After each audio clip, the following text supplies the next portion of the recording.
Sit back, relax and enjoy listening. The event continued as everyone enjoyed the night, laughing and celebrating while Aki danced with the girl. But Aki wasn't truly present. His mind was elsewhere, consumed by thoughts about SV and the song that had been stolen from him. Anger and pain dominated his focus. As the dance picked up speed, the movements became more intricate. Yet Aki wasn't paying attention. They danced near the corner of the stage, and in his distracted state, Aki lost his balance. His foot slipped at the edge, causing his leg to twist awkwardly. He didn't fall, but the misstep badly injured his leg. Despite the injury, no one noticed, and Aki quickly masked his pain. The girl dancing with him noticed something was off. "Are you all right? Should I call a doctor?" she asked, concerned, moving to help. Aki stopped her, shaking his head.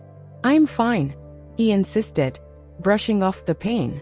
"You need a doctor," she said again, worry clear in her voice.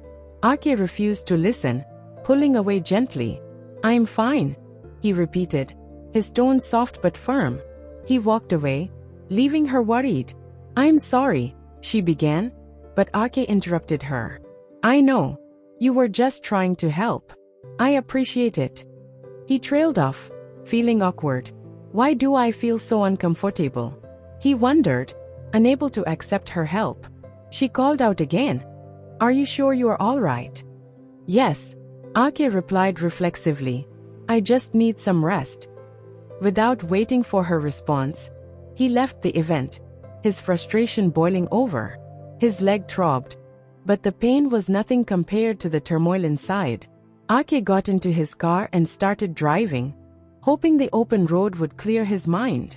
But the farther he drove, the heavier his thoughts became. The streets were silent, but inside him, everything felt chaotic. Eventually, Aki reached a beach.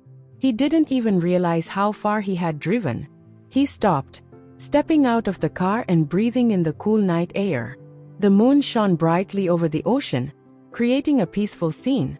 But Aki felt no peace. The moonlight illuminated the night, but Aki felt darkness within.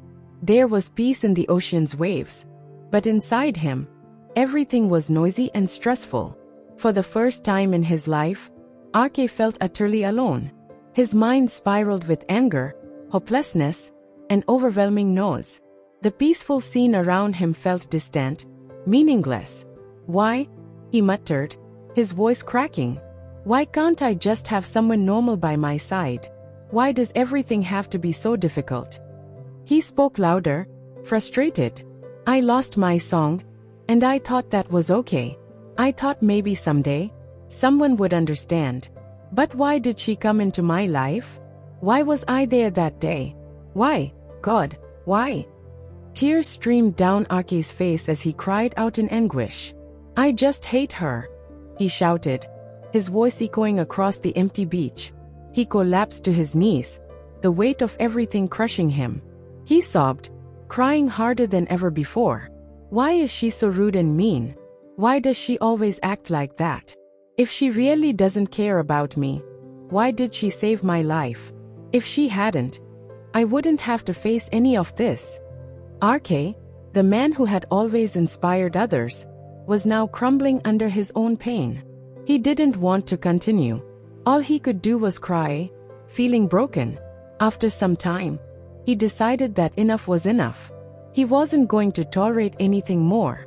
From now on, he would think about himself and no one else, especially not Eswi. He made up his mind. If Eswi thought she was trapped in this marriage without her willingness, Aki muttered, "I was just as unwilling as she was.